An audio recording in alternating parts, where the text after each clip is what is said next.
Bonjour. Aujourd'hui, nous allons évoquer deux thématiques. Nous allons d'abord parler de la zone euro et du changement de climat qui s'est opéré depuis quelques semaines. Et puis, nous parlerons de politique monétaire. Sur le premier point, rappelons-nous, à l'automne dernier, les inquiétudes étaient fortes sur la zone euro. On parlait beaucoup d'éclatement de celle-ci. On parlait d'éventuelles sorties de certains pays de la zone euro. Et puis, depuis le début de l'année, la situation a changé, la perception de l'environnement a changé et on n'imagine plus spontanément d'éclatement de cette zone euro. Alors, qu'est-ce qui a changé? Quels sont les facteurs qui, entre le mois de novembre et maintenant, a modifié la perception, a modifié la trajectoire de la zone euro? Il y a, à mon sens, trois facteurs majeurs qui ont joué un rôle dans ce changement de perception. Le premier facteur important, c'est l'intervention de la Banque centrale européenne. Celle-ci, à deux reprises, le 21 décembre et le 29 février, a mis en place des opérations d'apport de liquidités tout à fait considérables. Ces opérations qu'on a déjà évoquées reflètent un transfert de risque du système bancaire vers la Banque centrale et on a vu depuis une réduction des risques, une réduction de l'aversion au risque de l'ensemble des investisseurs. Ce phénomène est extrêmement important parce que d'un seul coup, le risque est porté par la Banque centrale européenne, il n'est plus porté par le système bancaire et cet environnement, cette situation change assez sensiblement la donne puisque spontanément, il n'est plus perçu, la rupture sur le système bancaire et financier européen n'est plus perçue comme ayant une probabilité forte. Ça rassure en Europe, mais ça rassure aussi dans le reste du monde. Donc ça, c'est un facteur tout à fait essentiel.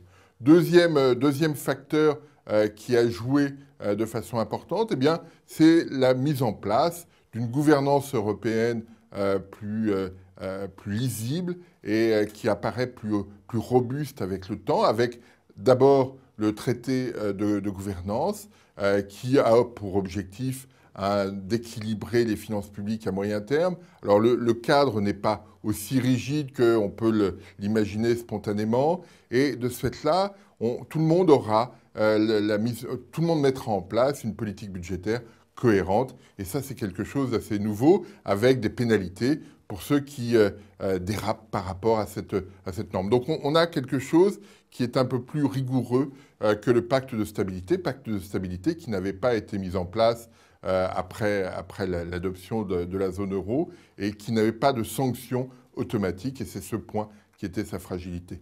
L'autre aspect en termes de gouvernance, c'est la mise en place du mécanisme européen de stabilité. C'est la capacité que se donnent les Européens à réduire les déséquilibres qui pourraient apparaître. Donc on a là quelque chose qui donne à la zone euro une autonomie un peu plus importante que par le passé, en termes de gouvernance et d'institutions. Et le troisième facteur, eh bien, c'est tout ce qui tourne autour de la croissance. On a évoqué ici à plusieurs reprises le manque d'autonomie de la croissance en zone euro, avec des inquiétudes majeures sur l'Italie et sur l'Espagne. Et on a observé depuis la fin de l'année 2011 et au début de l'année 2012 la mise en place de réformes sur le marché des biens, sur le marché des services, c'est-à-dire une concurrence un petit peu plus marquée pour réduire les rentes qui peuvent exister sur ces secteurs, aussi bien en Italie qu'en Espagne, et des changements d'ajustement sur le marché du travail. Ces facteurs ont pour objectif de permettre à ces deux pays de retrouver une allure de croissance un peu plus favorable, c'est-à-dire une croissance qui soit plus autonome. C'est un des points de fragilité de la période actuelle et l'Italie et l'Espagne donnent des signaux un petit peu plus favorables à moyen terme. Et ça, c'est quelque chose qui est positif parce que ça veut dire que la zone euro n'a pas... la zone euro se prend en main, si je puis dire, et il n'y a pas de déterminisme à avoir systématiquement une croissance lente. Et c'est en cela que ces changements de régulation en Italie et en Espagne sont importants. Alors d'autres pays, probablement la France, seront amenés à modifier leur mode de fonctionnement pour retrouver une croissance un petit peu plus autonome, mais on a déjà un premier élément. Donc voilà, ces trois facteurs, BCE, institutions et croissance, font qu'à moyen terme, la perception de l'environnement de la zone euro est moins noire qu'il ne l'était à l'automne, et ça, c'est quelque chose d'important. On pourrait rajouter deux autres facteurs.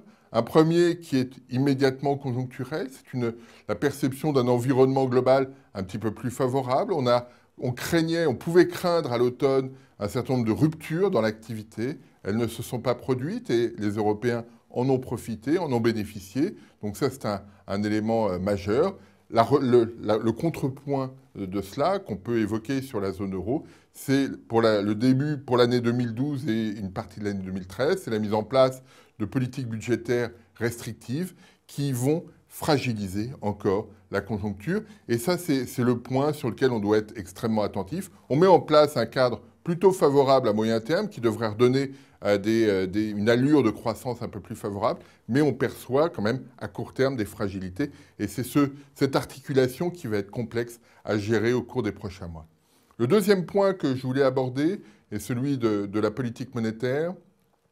La Federal Reserve américaine s'est réunie et a très clairement indiqué que même si l'activité était un petit peu meilleure aux États-Unis, eh bien, elle ne voulait pas modifier sa politique monétaire parce qu'elle considère qu'elle doit, par une politique monétaire accommodante, nourrir la croissance et faire de telle sorte que la croissance se renforce, élargisse sa base et trouve une allure plus favorable. Donc ça, c'est le point américain, le point de vue américain. On a eu dans le même temps un certain nombre d'interrogations en zone euro, de banquiers centraux. On pense notamment à M. Weinmann, le président de la Bundesbank, de la Banque centrale allemande, qui considère déjà que les mesures exceptionnelles mises en place par la Banque centrale européenne doivent être discutées un peu plus maintenant. C'est-à-dire qu'on a mis en place une politique très accommodante pour éliminer les risques, comme on l'évoquait précédemment. Il n'empêche que désormais, il faudrait aller très vite. C'est, à mon sens, faire fausse route parce que la zone euro, comme les États-Unis, ont besoin de retrouver une allure de croissance plus robuste, plus autonome. Et cette autonomie